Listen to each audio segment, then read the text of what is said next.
यह परेशानियां सिर्फ बर्फीले जगहों पर रहने वाले लोगों को होती हैं। नंबर 1, बर्फीले जगहों पर रहने वाले लोगों को अपने कपड़ों को गीले होने से बचाना होता है, क्योंकि अगर कपड़े गीले हो गए तो जमकर पत्थर जैसे हो जाते हैं। नंबर 2, यहाँ खाना गर्म ही खाना होता है, क्योंकि अगर खाना ठंडा हो गया तो वो भी ऐसे बर्फ की तरह जमने लगेगा। साथ ही खोलता हुआ पानी तो यहाँ कुछ ही सेकंड में बर्फ बन जाता है, जिसे आप खा भी नहीं सकते। नंबर 3, बर्फीले इलाकों में रहने वाले लोगों को रोज सुबह अपने घर की छत को साफ करना होता है, क्योंकि रोज छत पर बर्फ की एक मोटी लेयर जम जाती है जो देखने में काफी सेटिस्फाइंग लगती है। अब नंबर 4, बर्फीली जगहों पर चश्मों का भी काफी ध्यान देना होता है। अगर आपने मेटल फ्रेम के चश्मे पहने तो वो आपकी नाक से चिपक जाएगा, और अगर गलती से किसी लोहे के खंभे के जीभ लगा दी तो ऐसा हाल हो जाएगा।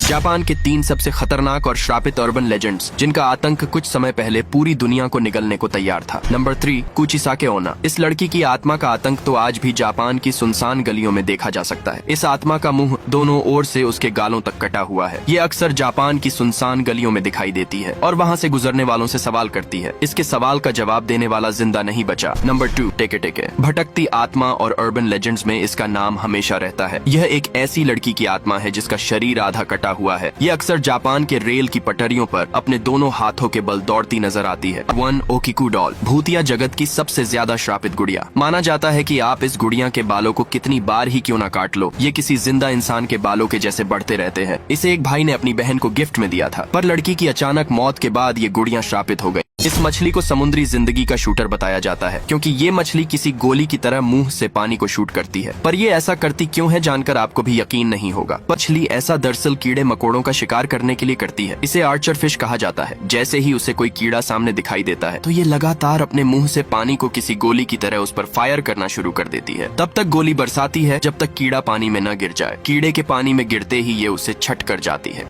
कर्मा ने इन्हें अच्छा सबक सिखाया। एक बार एक आदमी बिना टिकट के एक बस में जाकर आराम से बैठ गया। तभी एक टीटी उसकी टिकट चेक करने उसके पास आया, पर जैसे ही बस एक स्टेशन पर रुकी वो आदमी टीटी को चकमा देकर भाग गया। पर तभी रास्ते में आ रही एक गाड़ी ने उसे उड़ा दिया।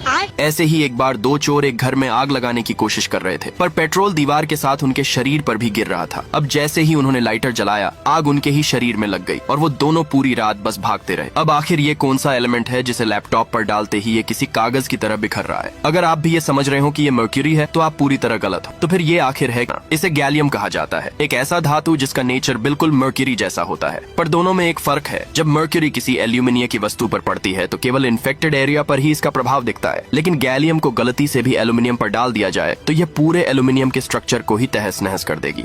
क्या आप पहले इन बातों को जानते थे? क्या आपको पता है कि जो कोल्ड ड्रिंक्स की प्लास्टिक वाली बोतलें आती है, इनके नीचे ये पैर क्यों बने होते हैं? पानी की बोतलों के साथ तो ऐसा कुछ भी नहीं बना होता, तो फिर सिर्फ कोल्ड ड्रिंक की बोतल में ही ये सब क्यों दिया जाता है? ज्यादातर लोगों को लगता है कि ये बस डिजाइन है, पर ऐसा नहीं है। पानी की बोतल में साधारण पानी होता है जिससे उसमें किसी भी तरीके का कोई प्रेशर नहीं बनता, पर कोल्ड ड्रिंक्स की बोतल में दबा के कार्बोनेटिक गैसों का प्रेशर बनता है। अगर इसके पैर नहीं बनाए गए तो ये नीचे से कुछ ऐसे फूल जाएगी। तो पैर बनाए जाते हैं ताकि प्रेशर हर तरफ फैल जाए। वैसे क्या आपको पता है कि जो हम जीन्स वाली पैंट पहनते हैं, इसमें ये बड़ी जेब के साथ छोटी जेब क्यों होती? ज्यादातर लोगों को लगता है कि ये जेब बस छुट्टे सिक्के और छोटी चीजें रखने के काम आता है, पर ऐसा नहीं है। पुराने समय में काम करने वाले वर्कर्स को हमेशा टाइम देखना होता था। अब इसी वजह से जीन्स कंपनीज ने पैंट में एक छोटी जेब बनाई ताकि वो अपनी घड़ी इसमें रख सके, क्योंकि पहले ऐसी ही घड़ियों का ट्रेंड था।